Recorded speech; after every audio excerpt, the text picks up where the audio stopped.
So the next presenter is Warris Bokhari. Warris is the Vice President of Digital Care Delivery for Anthem. He's responsible for leading the development of clinical partnerships, establishing an external development community, and serving as Dean for academic partnerships. Prior to joining Anthem, Warris was the Apple Health leading strategic initiatives and business development. He also led the Internet of Things strategy for the biologics and cell therapy businesses at GE Healthcare. Warris holds a Bachelor of Medicine, Bachelor of Surgery, as well as Bachelor of Science from King's College in London. Please welcome Warris Bokhari. Thank you for being here. Pleasure. It was actually UCL in London for the medical bit. Oh, it's a different place. Yeah, you know, when you have that many degrees and all that, it gets confusing. Translation, I'm a guy who used to practice as a doctor once upon a time, and now I run an interesting team at Anthem where we're kind of on the frontier of trying to change what a payer is and what a payer does, and reposition us to being more proactive in providing healthcare to patients. So the previous talk was super interesting because it hits on a few things that I really care about in the sense of, like, generally speaking, patients are not consumers. The idea that a patient has infinite time to choose is a kind of a fallacy that we impose when we start thinking about innovation, because oftentimes when people are sick, that's not the case. They look to us and the tools we provide to know where to go. So there's a lot of talk about artificial intelligence in healthcare, and a lot of the work we do is based on that. So I want to start with a quote. So the method of science is far more important than the findings of science. If we teach only the findings and products of science, no matter how useful and even inspiring they may be, without communicating the method, how can the average person possibly distinguish science from pseudoscience? That's by this guy, Carl Sagan. It came from the book Demon Haunted World, which if you've not read, I recommend. So what is AI?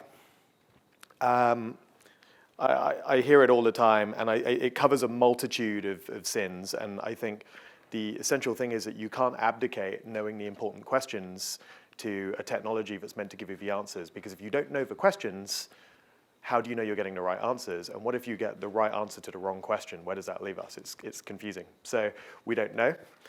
So I would say that AI has a few stages. The first one is antiquated intelligence, which is where we have half-remembered facts and static data, which is kind of where a lot of healthcare is today.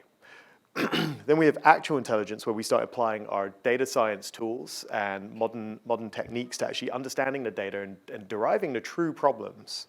And then we have automated intelligence, which is really human-centered design as applied to the problems and kind of understanding current state to design better systems. It's actually designed for the human in the picture, right? Whether that's a patient, whether it's a provider or a carer. And we'd probably solve an awful lot of problems if we just went from antiquated intelligence to automated intelligence. So then what if we start designing these kind of closed loop systems? What do we get? Well, we start getting machine learning and algorithmic intelligence. And then finally, there's this kind of all-knowing, generalized intelligence AI, which, as yet is to be created. I think there's a lot of promise there, or allegedly, but I tend to think that what we will see is actually very, very effective narrow use agents, which remove a lot of the drudgery from the work and actually leave humans in a position where they can actually be helping other humans. So, all right, so we're going to talk about AI, and we're going to talk about it in a few domains where we're pushing back the frontiers. So where does this all come from? So I think what's happened is that there's some data. In fact, you could say there's quite a lot of data. In fact, there's tons of data. And so 90% of the data in the world has been created in the last 2 years. This is what we know. That doesn't mean that there was no data before. It just means that there's an awful lot more of it today. And we've had the maths for a very long time to process this data, but the availability and decreasing cost of cloud computing means that actually when we start crunching the data, we can actually start finding patterns, and from those patterns, we can start doing interesting things. And it's kind of full of possibility, but also some peril as we go forward, because we have to start asking ourselves the question, like, are we capturing the right data? So frontier one, diagnostic radiology. So, this gentleman has not been to Roman for his hair loss, but is an old school radiologist looking at a chest X-ray, and this was like not too unlike me, like 12 years ago or whatever, when I was an ER doctor, looking at individual films and trying to look for subtle signs of pneumonia in the context of like how sick my patient was. So it turns out that if you were to take a lot of available chest X-rays, like 30,000 or so, and then codify them in an algorithm, which is kind of what Andrew Ng did with ChecksNet, then you could develop a convolutional neural net. Actually, it was 100,000 images. I think they had 30,000 labels. So they codified this into an algorithm, and then they crunched all of this data. They just chomped it up. And what they were able to do is diagnose abnormalities within these chest X-rays, which would be missed by an otherwise highly skilled radiologist. And they found that actually the algorithm could perform as well as a radiologist with, like, I think it was 7 and 10 years experience or something like that. So on the F1 metric. And it was able to detect things like pneumothoraces, atelectasis, cardiomegaly, et cetera, and so it was better results than the state of the art. So this was an area where we're actually pushing back the frontiers, and this is great. This is actually a really smart use of machine learning to kind of abstract humans away from looking at individual films. Okay, frontier 2, retinal exams. So the eyes are the windows to the soul, but they're also super interesting for cardiovascular risk. And it turns out that we can derive 6 pieces of data just by looking in your eyes. We can determine your age. We can determine your BMI, your biological sex, your blood pressure.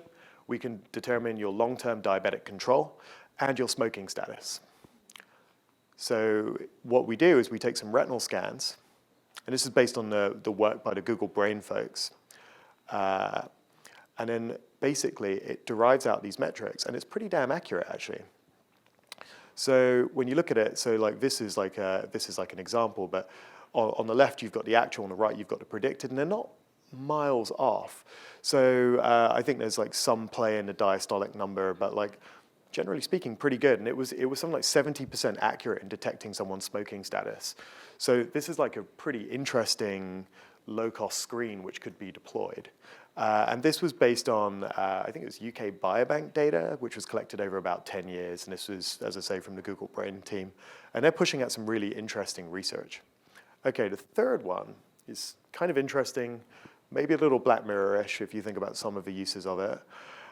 So when you think about speech production, it's kind of a complicated thing, right? So you've got to have like intention around your speech. You have to move your diaphragm. You have to coordinate all of these various muscles. A lot of it's autonomic, some of it's voluntary, so on and so forth. And it tells you a lot about the different systems, whether it's cardiovascular, whether it's respiratory, neurological. And so speech production is therefore complicated. But so if we were to put a bunch of speech signals through an algorithm or through a computer, what could we learn? So we think we can detect anxiety, depression, cardiovascular disease, Parkinson's disease, bipolar, and potentially traumatic brain injury. And so some of this would be speech content, some of this would be speech form, some of this would be things which are super high dimensional within speech. The Carnegie Mellon folks actually, they showed like this video of like Hitler at the Nuremberg rally, and they'd run it through some machine learning algorithms, and basically had some confidence that he was displaying early signs of ALS during that rally, which is kind of interesting. I wonder how much of this honestly will be finding all-cause mortality versus some of these like more granular features, especially on the cardiovascular front. But certainly for like anxiety, depression, bipolar, like these have facets which are like pretty obvious to a clinician, and when you start thinking about that at scale, it could be really interesting to use. So all really, really exciting frontiers. So, I mean, I guess that's the end of my talk. No. So this is all the progress. Like, what do we need to solve for? I mean, this sounds great. So, all right, so this guy is now a vet, so he's retrained, and that's my dog. So he's actually building a computational algorithm to detect dogs. And so he's hand labeling features. So he notices like snout length, he notices like the mask on the eye, he notices the tail, 4 legs, et cetera, et cetera. He gets a good idea of like what would make a dog. And then he codifies that into like hand labeled features in an algorithm. Ta-da! Right, so this is like very kind of supervised learning type approach stuff. And so now he trains it on a load of images of dogs. And yep, okay, good, detected a dog. And then what he does is trains it on lots of images of dogs, which is awesome. They're all coming out as dogs. This is great. Lots and lots of dogs. Oh, what happened here? Okay, a bunny snuck in, and the bunny's also labeled as a dog. Is that bad? I mean, it's probably hilarious. I mean, like you've all heard the Chihuahua blueberry muffin thing. I mean, like, it doesn't hurt anyone, does it? Unless you eat a Chihuahua, in which case that's probably not good. So anyway, these are all examples of antiquated intelligence, right? So, all right, here is where we run into problems. So when we use our antiquated intelligence in the clinical setting, because it turns out we learned by being taught by other humans who learn from the received wisdom, it can cause some problems. So, all right, man and a woman, or in this case, woman and a man. So this lady's in her 40s. She's got vague discomfort in her chest and abdomen, little nauseated, sudden chest pain, normal exams. This guy, he's in his 60s. He has left-sided chest pain. Pain's an 8 out of 10, shortness of breath. Pain goes to his left arm and to his jaw. Okay, you crunch this into some kind of algorithm, a human algorithm. Randy over here is having a heart attack. Okay, what about Andrea over here? Nope, not having a heart attack. This happens more often than you would think. Women are actually far underdiagnosed for having myocardial infarctions than men, and this is unacceptable. Why does this happen? Well, we have a misdiagnosis, but this we knew, and we'll explore it. And if you were to codify that kind of thinking, you would miss women. In fact, you'd miss an awful lot of women. So what do we know? We know that men have a more a more kind of direct style of reporting patient histories, and we know that women have a slightly more narrative style. Women also have what are known as atypical presentations of cardiac disease, whereas men have the more classical presentations of cardiac disease. So that means women are more likely to be missed. We also have some really silly things which happen in medical practice. So the standard of troponin used, which is the cardiac enzyme that's released in the breakdown of myocardial tissue, which happens when you starve the oxygen of heart, wouldn't recommend it, is based on a male standard. So therefore, you're going to miss a lot of women. And there are like physiological differences between men and women. Women are generally smaller and therefore have smaller hearts. So it would kind of make sense to build that into an algorithm. And there were some studies on this in Scotland. Despite the general misery of being British, they did this study. And they found that women were phenomenally underdiagnosed, actually, like 5x. But they were still less likely to receive definitive treatment. So there's a lot to fix here. So antiquated intelligence, where did it come from? We'll whip through this, but like, just like this guy was like looking at dogs and not really looking at rabbits, he was like observing one phenotype, right? So that's problematic. Now, he's now retrained as a doctor again. Okay, so he's looking at the male symptoms. Great, so he's observing the male phenotype, and he's really, really getting a good handle of that. And this is like the majority of science. So the solution is to actually observe the female phenotype. And this is super important.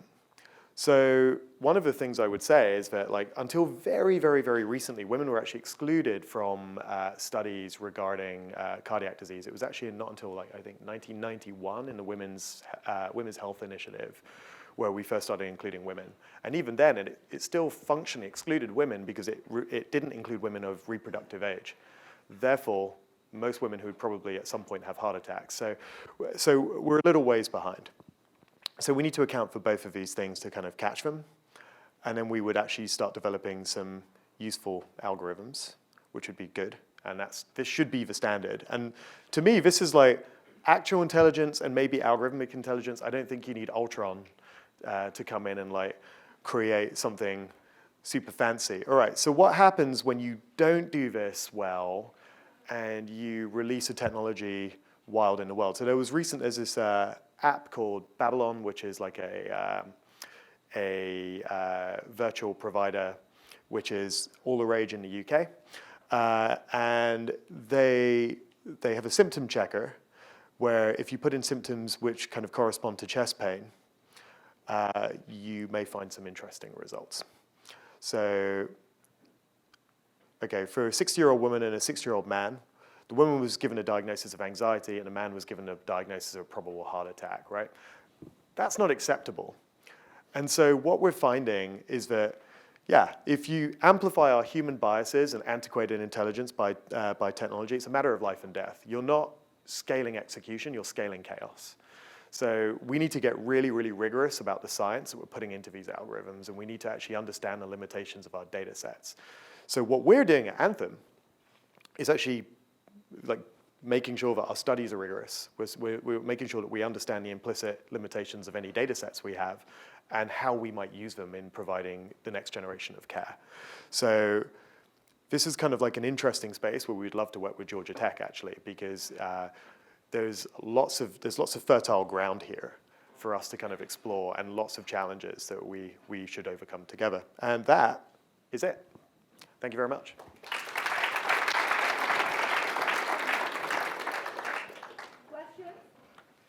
Oh, yes. I'll just yell. Thanks for the talk. My name is Steve Mark. I'm actually a pharmacist by training and working for a technology company. And I will be joining the EMBA class in the fall this year here. So looking forward to it. One of the challenges that I would like to see or propose solution or see what we need to do is the adaptation of technology and AI. One of the projects I'm currently working on, we've developed an AI algorithm that can identify sepsis about 12 hours earlier with 99% specificity and 97% sensitivity. Unfortunately, we're seeing a lot of user adaptation problem. We're seeing that despite the alert being highly accurate, physicians and nurses are not doing the right thing to protect the patients. What do you think it will take to overcome the barriers that in terms of clinicians not trusting the technology? So peer-reviewed research is like number one. So like actually kind of making sure that there's validation around this and also like being specific about which population this is for. So diagnostic quandary, like resolving a diagnostic quandary where otherwise empiricism is the answer, right? So I'll give you an example from like the vault of like when I was a doc, a practicing doc. There was like a guy in his 70s and you kind of have like an hour from presentation to hedge of which way you're going to go. Is it heart failure or is it sepsis, right? So the treatments are actually completely different. If it's heart failure, you want to give them diuretics and kind of drive them out. If it's sepsis, you actually need to hydrate them because they actually have a lot of vasodilatation, which means that their cardiac outputs is impaired, so they're not perfusing their kidneys and so on and so forth. So when you make that hedge, like it can be really hard to tell, especially when there's like comorbidities. You haven't got blood tests back. You've got pressure to give antibiotics within 60 minutes within coming to the hospital. So that can be hard. So I think picking the use case where doctors struggle today to make that decision and kind of giving them the confidence that like, okay, this 50-50 is actually more like a 70-30, right? So like I could be 70% sure that this is a sepsis case and not a heart failure case, right? I mean, I think that would be super useful. Does that help? Okay. Sir. Hi, my name is Scott Forrester. So as a investor, moral support carrier of heavy things for a dental practice. My wife's a dentist. So I see there's a disconnect between the capture of data from healthcare and in the dental practice. And I think in a lot of cases, people are more regular with their dentist, where she's actually captured people that have come into the office with high blood pressure, saved them from stroke, people with, other heart disease issues. But I was curious, the one issue that I see from the insurance provider is we don't have dental insurance, we have a dental benefit. Yeah. So how does Anthem envision trying to capture data from what your dentist network has and incentivizing them to do so? I mean, they're more fundamental structural problems, right? So like dental science and medical science kind of live in isolation of one another, which is ridiculous because actually you'll find that the bacteria in dental caries is found in like carotid endarterectomy samples. So like we know that like some of the same bacteria will be present on your teeth that is present in your carotids, right? So we should be doing things. However, there's another point you raised, which is interesting, which is like atypical settings for care provision, or at least detecting problems. So there was a study of like LA barbershops, which showed them to be like a highly effective method of like detecting hypertension in the African American population, right?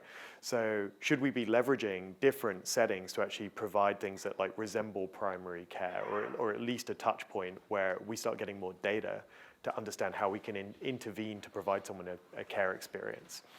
How do we think about it? I think we need to rethink it, to be honest. Like I think we need to kind of pull all of these things into like an integrated whole human, rather than thinking about them as like separate, like completely separate facets where the data lives in isolation. So I mean, I think it's a work in progress, TBC, but the problem is real.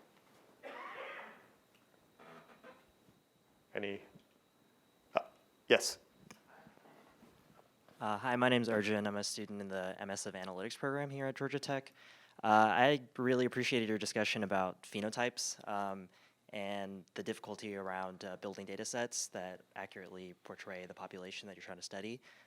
You touched on sex phenotypes, but I was curious about like racial phenotyping and some of the challenges around that, and what your thoughts are around the basic challenges of data collection and ensuring that a more equal, representation of our population is captured. I think it's huge. I think, there are a lot of the genomic data that we have, for example, not to flip from phenotypics to genotypics, but like comes from like white Norwegian populations, right? Which is like not fully representative on like, I mean us as an industry, not fully representative of like the diversity of the whole population.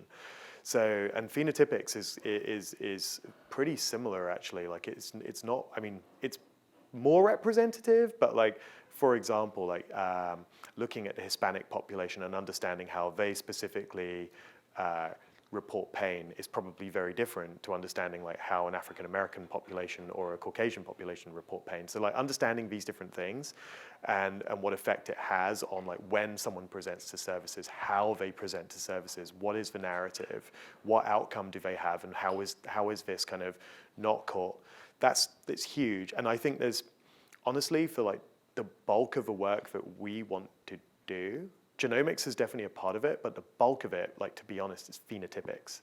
Like really, really being able to identify people by the phenotypics and kind of understand the care experience that they would need or have it adaptive. One of the advantages of like digital, when you think about the way that media works, is that it's almost infinitely reconfigurable, right? Based on like your habits, your browsing habits, your shopping habits, etc. I don't understand why we have a limitation to date on having that being adapted by your phenotypics and your behavior to understand how you might respond to care experiences better or seek care in a more proactive way.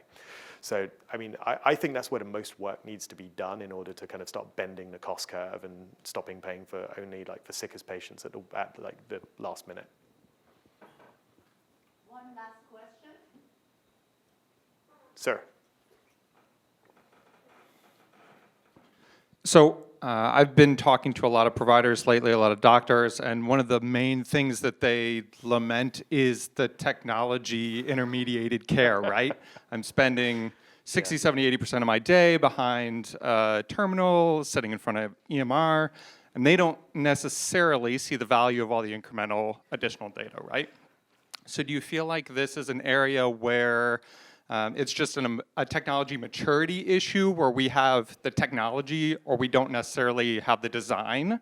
Or is this does there need to be a fundamental shift in the way we're looking at technology as applied to healthcare because you have this essentially giant stakeholder group that is largely being ignored and having technology thrust upon them without them necessarily pulling as we would like them to? Yeah, it's a really interesting question. I don't know who here remembers the TV show ER, but I think the reality is like a lot of the drama is overtaken by the drudgery of the real TV show EMR. And it's like the painful admin and stuff you have to do to actually make sure the dots are joined on your patients. Ultimately, what's happened is that this technology is like incremented up, and humans have kind of asymptoted closer to the old 8086 processor than it's ever come toward us. So we've maybe like ceded too much territory to like making humans think like computers and making computers like act in the way that humans would use them. So it's a huge like human interface challenge. And the technology, I mean, it's this kind of crazy situation where over time we've made these like component parts, and then we've assembled them, and it turns out that it's a robot, and it's a semi-useful robot. And then we give a robot a gun, and then we're like, why is this robot pointing a gun at us? And it's because we gave it a gun, and now we're like, how do we disarm it? And we're completely beholden to these technology structures. That needs to change. That needs to change. So I mean, that's part of the work we're undertaking, is to like think about how like. Genuinely, the last thing any physician wants is like yet another technology portal or like, you know, another interface that they have to like interact with. We need to like fundamentally understand the value chain of these providers in the work they do. And it's the same for any diagnostic test you're going to apply in medicine. If it's not removing several steps or several tests, you're I think there was a professor one of my friends had at medical school who used to say, if you're not adding increment, you're adding excrement. So I'll leave it there, but yeah. Thank you so much. Really appreciate it. Pleasure. Really a pleasure. Oh, thank you. Appreciate it. Lunch is served outside. Please join us.